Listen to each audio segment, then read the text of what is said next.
It was just after sunset when the neighborhood streetlights flickered on, casting long shadows on the sidewalks of a quiet suburban block. The hum of crickets filled the air, and a warm breeze rustled the leaves of the trees that lined the road. Life in this part of town usually followed a slow rhythm. Families walking their dogs, kids riding bikes, and neighbors exchanging small talk over fences. But that calm was about to be shattered in a way no one could have predicted. Tasha was 8 months pregnant, and glowing with that fierce kind of strength that only women in her condition seem to carry. She had just left the community center, where she'd spent the afternoon volunteering, helping prepare care packages for local families. Everyone knew her, not just as the woman with the ever-present smile, but as someone kind, steady, and generous. She believed in giving back, even when her swollen feet ached and her back begged for rest. That's just who she was. As she walked toward her car in the dimly lit parking lot, balancing a tote bag on one shoulder and a small basket of donated baby clothes in the other, she didn't notice the group of young men watching from the far end. At first glance, they looked like a bunch of friends just hanging out, laughing too loudly, trying to be cool. But there was something sharp in their tone, something bitter. "Hey, Mama," one of them called out, loud enough to make her pause. Tasha turned slightly, offered a polite smile, and kept walking. "Too good to say hi." Another jeered, and then the rest laughed, the sound echoing too loud in the empty lot. Tasha didn't respond. Her instincts kicked in. She held her belly protectively and picked up her pace. Her car was just a few steps away. "Where you going, girl? We just being friendly." The footsteps behind her quickened. She reached for her car door with trembling fingers, the key barely slipping into the lock before one of them stepped in front of her. She froze. "Relax," the guy said, grinning. "We just want to talk." But the way he leaned in, the way his eyes scanned her up and down, Tasha knew this wasn't just some harmless chat. She glanced around, her phone deep in her bag and her thoughts racing. Should she scream, run, fight? One of them brushed his hand against her shoulder, and that's when the fear truly set in. Her heart pounded as her baby kicked inside her, reacting to her panic. And then came a voice, deep, calm, and commanding. "I suggest you step away from my wife." They turned. A man stood on the far end of the lot. His walk was slow, measured. Nothing about him screamed danger, but something about his presence shifted the entire air. Tasha's eyes widened, relief washing over her like a wave. Her husband had come to pick her up. But what the group didn't know, what they couldn't have possibly known, was that this man wasn't just any husband. This was Commander David Brooks, an elite Delta Force officer, one of the best. A man trained for situations far worse than this. A man who had seen combat, rescued hostages, defused bombs, and vanished into enemy territories without leaving a trace. A man who had once walked through fire to bring his team home.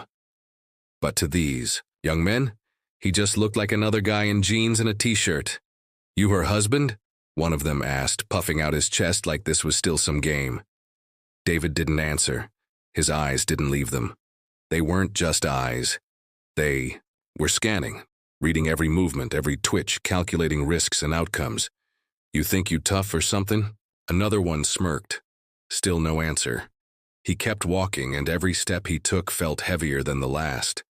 Not because he was angry, but because he was trying very hard not to become the version of himself they really didn't want to meet. One. The guys, younger than the rest, shifted nervously. Something about David didn't sit right with him. Maybe it was the way he didn't blink, or how calm he looked. "Too calm. Yo, let's go," that younger one muttered. "This dude looking crazy." "Shut up," the leader snapped, still fronting. "He don't scare me." But something in David's voice next made them all pause. "You have 10 seconds to walk away." And that was it. Nothing dramatic, no yelling, no threats, just a simple line. Soft but dangerous. "Man, who do you think you are?" one challenged, stepping forward. David looked him dead in the eyes. "I'm the last mistake you'll ever make." The silence after that line was heavier than the summer air. And then, in a perfect twist of fate, Before anything else could unfold, a car pulled into the lot, and inside that car, someone who had their own story to tell. A young black teenager, just 15, dressed in a school hoodie, sat in the back seat beside his mother. They were just dropping off donations. But this teen had no idea that within hours, he would make a small gesture that would ripple through lives. A simple act that would come back to him in the most unexpected way. Hours later, after the scene had cleared, after David had made sure his wife was safe and the boys had vanished like smoke, that same teen would board a bus, and on that bus he would stand to give his seat to a pregnant white woman struggling to keep her balance. She would sit down, grateful, and thank him. But before getting off, she would do something strange. She would slip him a note, quietly, without a word. And what that note said, it would change his life forever. But before we get there, before we learn who she was or what was written, there's more you need to know about David, about Tasha, and about that night. Because what seemed like a near miss wasn't over. Not yet. Tasha sat in the passenger seat of their SUV, her hands resting gently on her belly, still shaken. David hadn't said much since they got in the car. He didn't need to. The way his jaw tightened, the way he gripped the steering wheel just a little too hard, it told her everything. He was furious, but in that cold, quiet way that scared her more than shouting ever could. She knew that part of him. The part trained to stay calm when everything was on fire. The part that came from years in special operations. But this time, the danger hadn't been in some war zone. It had been in their own backyard. She glanced at him. "You didn't have to follow me today." David kept his eyes on the road. "I didn't follow you," he said evenly. "I just had a feeling." And that was the truth. David didn't micromanage his wife's every move. He respected her independence more than anything. But something about that evening had tugged at his instincts. The way she'd mentioned the late donation drop-off, the way the skies had turned a little too quiet. It was something he couldn't explain. A voice in his head, maybe. Years of missions and life-or-death choices had taught him to trust those feelings. And this time it had brought him there just in time. But even as they drove away, something didn't sit right with him. It wasn't just a random group of teenagers harassing someone in a parking lot. Their posture, their eyes, the way they had waited, it was too deliberate, too confident. And then there was the license plate he'd caught a glimpse of when one of them ducked into a car. He'd memorized it instantly, like second nature. Back at home, Tasha sat on the couch, sipping water slowly. David had called a friend from his old unit, someone now working with Homeland Security. Not to escalate things, but just to run that plate. Quietly. "Why would a group like that target me?" she asked after a long silence. "I mean, do you think it was random?" David looked at her, his face softening. "I'm not sure it was." He didn't want to scare her, but his gut told him something bigger was going on. And if that was true, then it wasn't just about that night. It was about something deeper, something maybe tied to his past. David Brooks had served in over a dozen classified missions across the globe. His time in Delta Force wasn't something he talked about often. Even Tasha didn't know the full extent of the things he had done. He had spent most of his 20s and early 30s in places the average person couldn't even point to on a map, pulling people out of captivity, dismantling cells, eliminating threats before they became headlines. But enemies made in the ISU. Shadows had a way of finding daylight eventually. It had been 3 years since he left the unit, choosing instead to take a quieter job as a private security consultant. He wanted peace, a family, a life that didn't require him to sleep with one eye open. And he'd found that life with Tasha until now. Elsewhere, in a dimly lit room across town, the group of boys who had cornered Tasha weren't celebrating or boasting like typical thugs. They were quiet, uneasy. The leader, Dre, paced the floor, biting his nails. "What was that dude, man?" one of the others finally asked. He didn't even flinch. Dre stopped pacing and stared out the window. "I don't know who he was, but that wasn't no regular dude. Did you see his eyes?" Another one nodded. "He looked at me like he knew everything I was about to do. Like like he wasn't scared of anything. They fell into silence, again the weight of the moment hitting harder now that they were out of the parking lot. It hadn't gone the way they expected. What was supposed to be an easy scare, a message really, had flipped on them fast. What if he comes after us? Dre didn't answer, but he was thinking the same thing. The truth was, Dre hadn't picked that woman at random. He hadn't even known she was pregnant. All he had been told was that a woman matching her description went to the community center every Thursday, and that someone wanted her shaken up. No serious harm, just enough to scare. He hadn't asked questions. He needed the money. But now he was starting to regret it. Back at the Brooks home, David sat at the dining table with a notepad. On it, he'd drawn a few diagrams, arrows, and names, trying to piece together what he knew. Nothing added up yet, but his contact had called him back. That plate, the voice on the phone said, came back clean. Too clean, which tells me it's probably not real. David nodded slowly. Thanks. He hung up, his mind racing. A fake plate meant this was staged, planned. Someone had sent them. But who, and why target his wife? Upstairs, Tasha ran a hand across her belly again, whispering quietly to the baby growing inside her. She had always believed in the goodness of people, in kindness, in second chances, but tonight had shaken something loose inside her. And as much as she wanted to believe it was just a mistake, deep down she knew this was personal. And while they sat in their quiet house, replaying the night in their minds, across town, another story was unfolding. The young black teen who had offered his seat to the pregnant white woman was sitting by the window of his small bedroom, the note still unopened in his hand. He hadn't read it yet. Something about it made him nervous, not scared, but curious. The way she'd looked at him, the way she'd slipped it into his hand without a word. Like she knew something he didn't. He had told his mom about it, but she just smiled and said, "Maybe she's just grateful. You were raised right." But it didn't feel like just a thank you. Not with the way her eyes had locked on his for those few seconds. He turned the note over. It was folded neatly, almost too neatly, clean paper, no creases, like it had been written before she even got on the bus. And just as he started to peel it open, his phone buzzed. Unknown number, one word, text, don't. He froze. His eyes darted around the room. No one was outside. Nothing seemed strange, but the message was there, real. He looked back at the note in his hand. His heart was racing now. Something was happening, and whatever it was, it went far beyond a simple act of kindness. But he wasn't the only one being watched. Back at the Brooks house, a black SUV idled quietly at the end of their street, headlights off. Inside, two men sat watching the house. Through binoculars she doesn't even know yet, one of them muttered. Doesn't matter, the other replied. He'll come looking, and when he does, we'll be ready.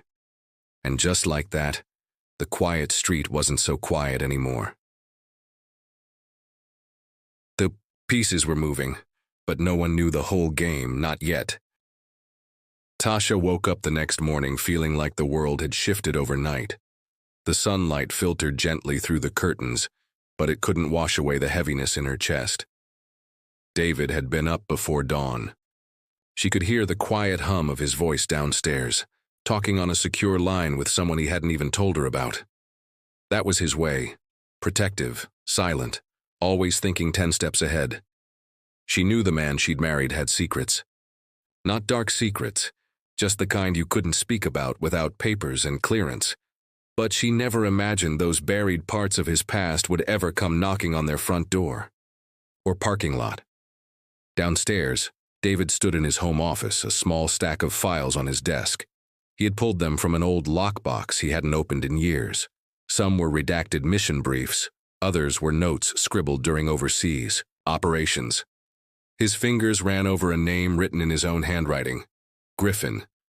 A ghost from an old mission gone wrong.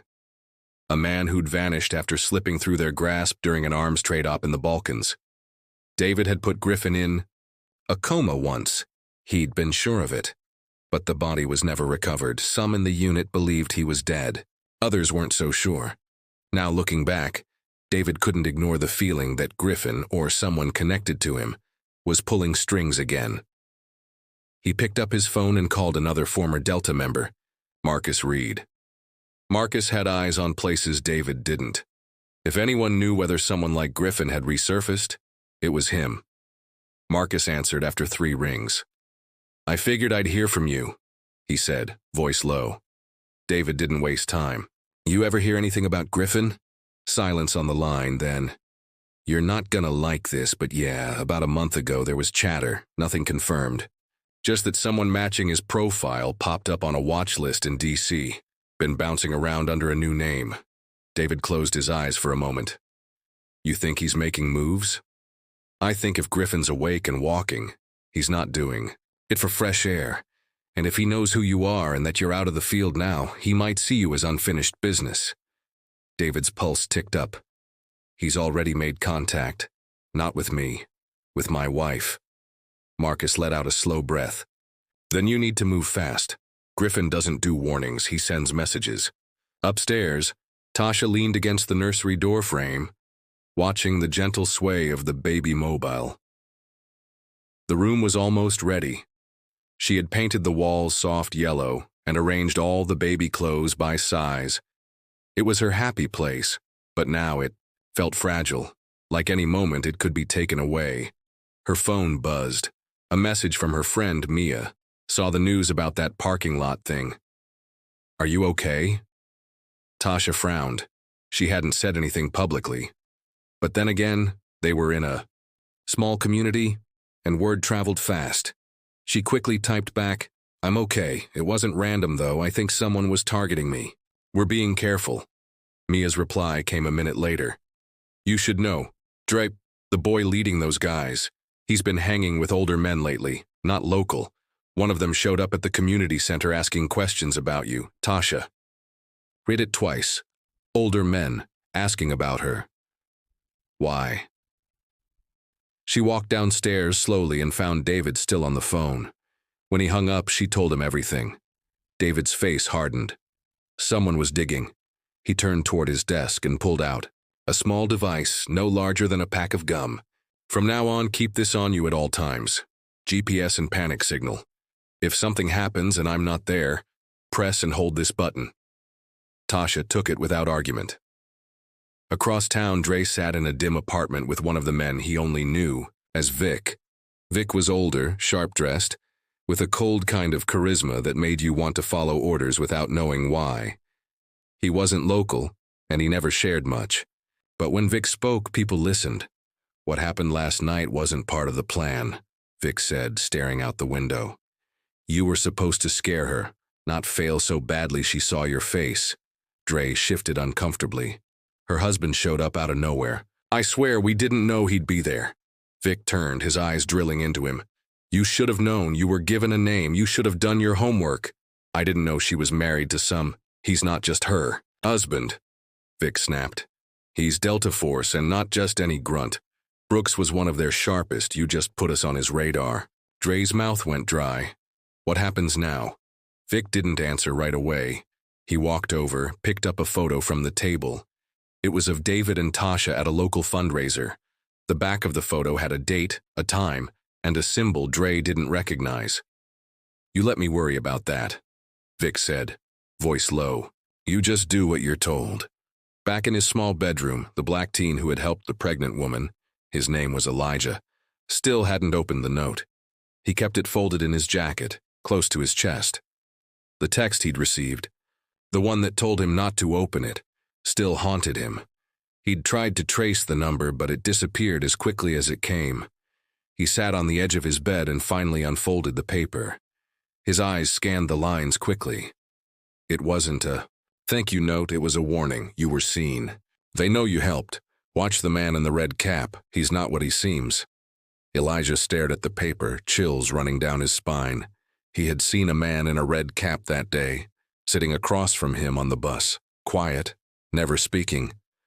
But he never imagined the man had been watching him. Why would someone be watching a random teenager? Unless it wasn't random at all. He didn't know it yet, but Elijah had just stepped into a much bigger web, One that connected him to Tasha, to David, to something that had started long before he was born, and far away, in a secure room with screens and files spread across a war table. Another man watched them all through surveillance footage. "Targets are awake," he murmured. "Let's see how far they'll run before they break." The game was only beginning, and no one was safe.